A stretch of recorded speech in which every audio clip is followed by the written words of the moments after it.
Good morning. Thanks for joining us. We want to announce a significant update to the homicide investigation we've been conducting in the town of Perinton since early yesterday morning. I'm joined by Chief Deputy Michael Fowler and Captain LeClair of our Criminal Investigation Section to give you this briefing. MCSO deputies arrested and charged Tyree Ross-Simmons, 35 years old, of Rochester, New York, with murder in the second degree. The arrest was last evening. Ross-Simmons shot 32-year-old Ezra John Nunez of Perinton in his apartment early yesterday morning. Ross-Simmons is a predicate felon, a repeat offender, if you will, with multiple felony convictions. Ross-Simmons has been convicted in the state of Virginia in 2020 of 5 felony charges, including criminal possession of a weapon and drug charges. Ross-Simmons was also arrested by the Rochester Police Department in 2014 for gun charges and convicted of criminal possession of a weapon. And he has multiple other charges and convictions, including DWI in the state of Georgia. Again, a repeat offender, terrorizing our community. We've had this conversation one too many times. We also want to highlight the use of this technology. That's why we're having this press conference here. And the incredible work of the people standing behind me, the crime analysis folks, technology, putting this all together in a very short notice, making an incredible apprehension and getting this predicate felon that just committed a murder off our streets. And to share a bit more of that story, I'll turn it over to the quarterback of this investigation, Chief Deputy Michael Fowler. Thanks, Sheriff. I want to start by highlighting a few important messages. This whole press conference revolves around a few real important things. First, an innocent man and an innocent family lost a life yesterday. We can't forget that. Also, a predicate felon committed another senseless act of cold-blooded violence. And then thirdly, the speed of the investigation, all with the intent of providing for that public safety, realizing that there was a threat in the community, an unknown threat at the time that our deputies discovered this homicide. The suspect was unknown to us, very few leads at that point. It took dedicated effort, experienced personnel combined with this sort of technology to bring that to a conclusion in such a short time.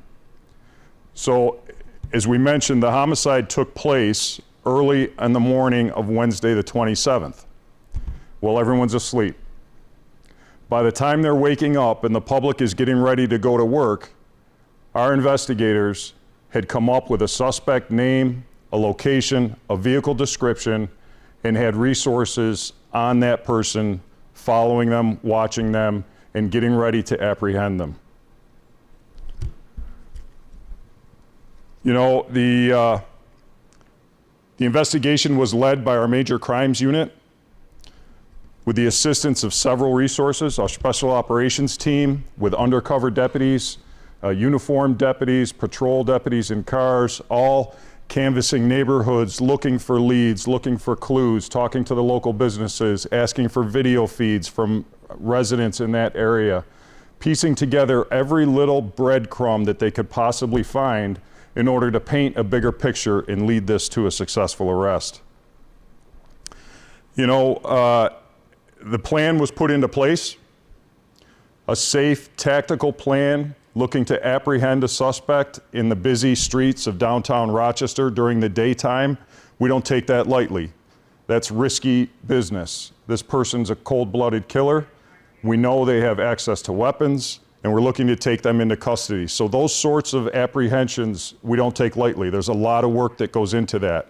So I want to recognize everyone that played a role in that, our tactical operators, the investigators, the supervisors, the command staff, the participation with the Rochester Police Department. All of those resources came together quickly in order to take this person into custody safely and not have any further risk to public safety.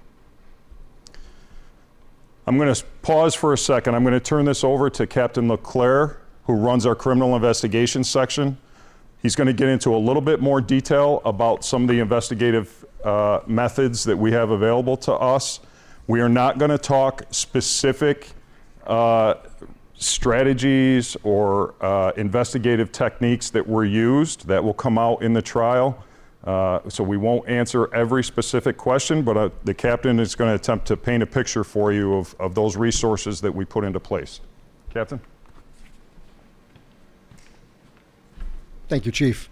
So I'd like to also start by thanking and recognizing the deputies, investigators, and civilian personnel assigned to this investigation. Their efforts really were quite remarkable to get the suspect into custody and charged as quick as they did.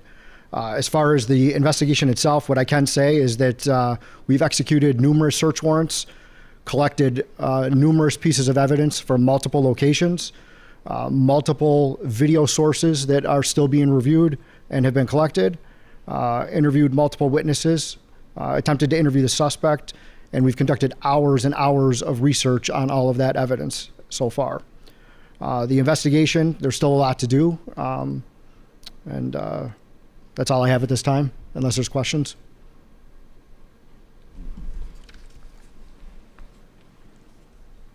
So we'll take questions now, but again, we're not gonna talk about specific investigative strategies and techniques, but we'll try to answer everything we can for you. Do you have any idea of the motive? The motive is a good question. We have some good ideas. We may not eventually know every specific detail of that, but we're not ready to release that at this time. It's nothing clear that the public would really understand. It didn't really make sense to us why this was necessary in his mind.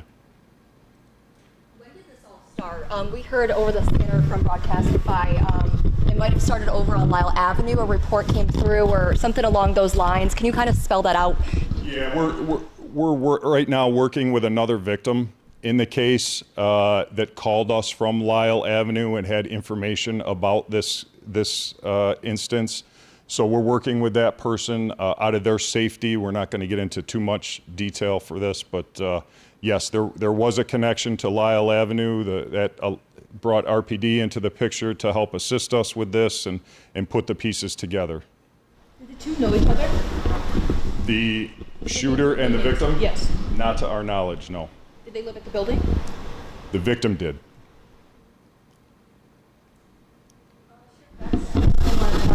More about why we keep having the conversation about repeat offenders and how are these people still in our community?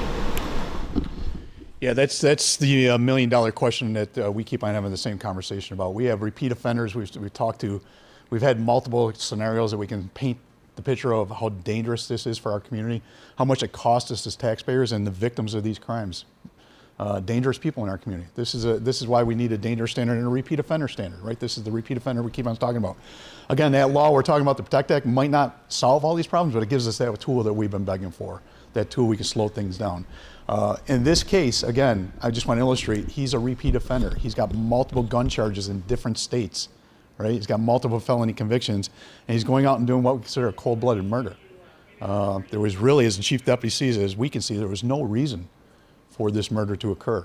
So that should scare the heck out of everybody in our community, that we have these predators walking around, and that we're a law enforcement, 100 years of experience just up here could tell you that we need this tool. We need to be able to address repeat offenders and dangerous people in our community. And it's as clear as day. So we do keep on having the same conversation. We'll keep on having that conversation. We'll see if we can get anything done in Albany. I don't know. But my job is public safety, and I don't think we're doing the best we can in public safety. We do have to illustrate in this case, though, I want to emphasize one more time, this technology. Again, we can't share much because of the discovering. We don't want to taint the prosecution in this case. But this technology center, this real-time crime center, became a real-time crime center yesterday and worked in real time to help solve this. Great investigators, great techniques, interviewing people, and piecing technology together. When this comes out in trial, you're going to see exactly why we have a Regional Investigation Operations Center. This opened in December, right? So you said this was the first time being able to use all the technology in here? No, by no means the first time, but just a great illustration of what it's here for. This is used over 7 days a week. This is used all the time. It's been used for natural, weather disasters that we've had and storms. It's been used for investigations, other investigations, and it's growing. It literally is growing as we speak. Part of the mission for the first 6 months is just build it slowly, grow slowly, understand what we're doing, get our feet underneath us. But the connectivity just to the cameras that we've been able to do in the last few months, cameras from all over. You can see where this technology pays off when we've got a cold-blooded murderer walking around and we can get them out the streets within hours with all this technology and harnessed in one place. It's the right way to do business as far as law enforcement. Talk about the role of the community in helping with investigations, whether that's talking with witnesses or any other way? Yeah, and that's a great point. The chief deputy hit on it. I mean, we can have all the technology in the world, but every cop that's a good cop knows people or where the information is, and be able to develop rapport and information from people, building trust with the community, having rapport with people on Lyle Avenue. When we do get a phone call from there, we can start canvassing that neighborhood and get information from Lyle Avenue to connect to the east side of the county and be able to connect that with information out there and community providing information. We can have all the technology in the world. We're never going to replace good beat cop work. Can you talk about maybe, I know you guys said the victim and the shooter, they didn't know each other. When did their paths cross? Was it that day, that evening? How did he come back to his apartment? Yeah, so that's a difficult question to answer in the scope of where we are in this investigation and the court process that's to follow here. Let me just state that, again, there was a third person involved. That third person was the common denominator. So that brought the problem to the apartment. Can you maybe talk about, can you maybe talk about his wounds? I know yesterday they said it was a parent gunshot wound. Was it just one? Yeah. It was one significant, appears to be immediately fatal gunshot wound.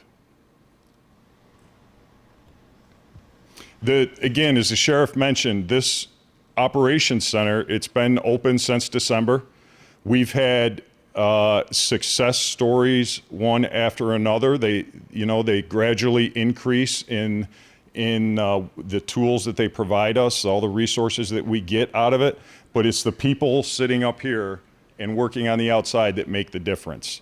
We have tips coming in from the public. We have the cameras on the street. We have license plate readers. We have research we can do with our crime analysis center, with the state of New York, with the FBI, whatever it takes. We have all those things at our fingertips.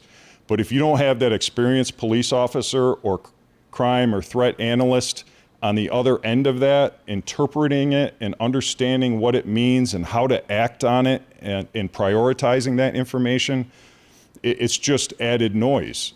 You need that human element to put it all together, and it takes experience to do that quickly and correctly. And that's what we're so proud of.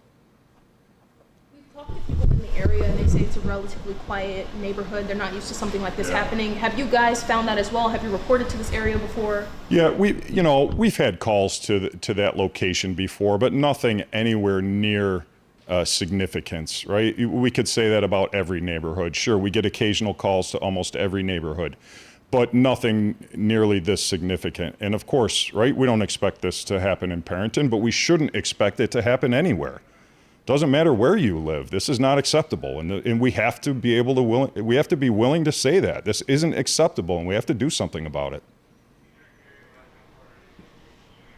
Okay, thank you very much.